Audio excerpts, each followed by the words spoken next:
And I've heard this past week from members of our community that we are afraid. Afraid of what? Afraid of what?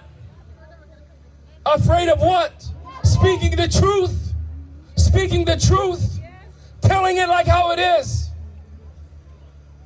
We have to speak up.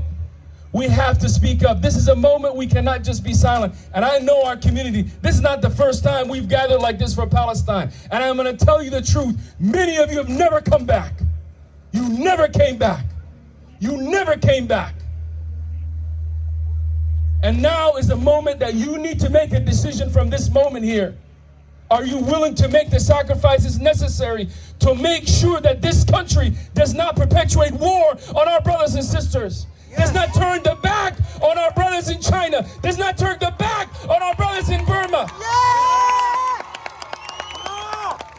You need to commit.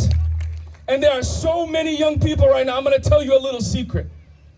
Any activism toward Palestine only happens on university campuses. It only happens on university campuses. There are organizations all over the internet that are naming Muslim students who are protesting and defending the rights of Palestinian children. I'm going to tell you something. Activism happens at your age. Your age. We need the young people right now. You're smart. You got to be careful. Don't be stupid. Be smart. And recognize what the goal is right now. The goal is not just us. The goal is to tell the truth in front of every Nancy, Jim, and John, and Bill that we know. Every person that we know.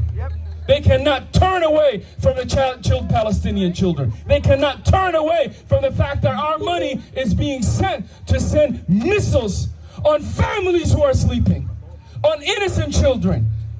How does the United States allow for an entire 2.5 million people for their food to be cut off, for their electricity to be cut off, for water to be shut down?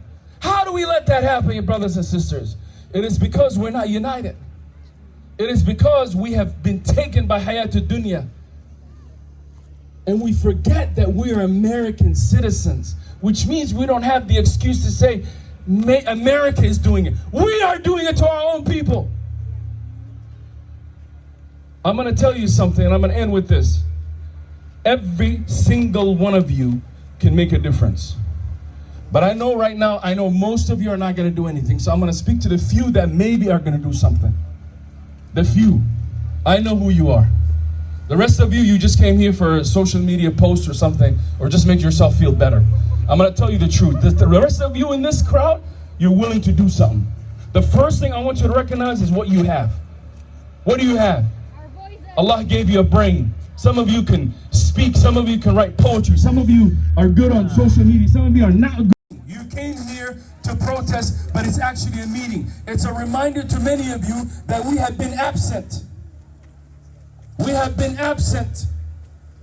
But I'm going to ask you from this moment today, has this incident and the calls from our brothers and sisters Gaza, will that change you today?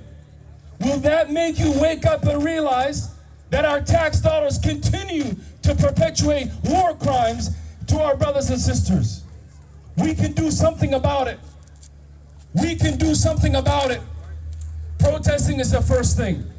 But we have to put pressure on Congress. We have to put pressure on this government. The President of the United States lied to us this weekend. Lied to us this weekend. Lied to the whole world. He lied. And he refused to acknowledge 75 years of oppression and the allyship of the United States. The President refused to acknowledge the existence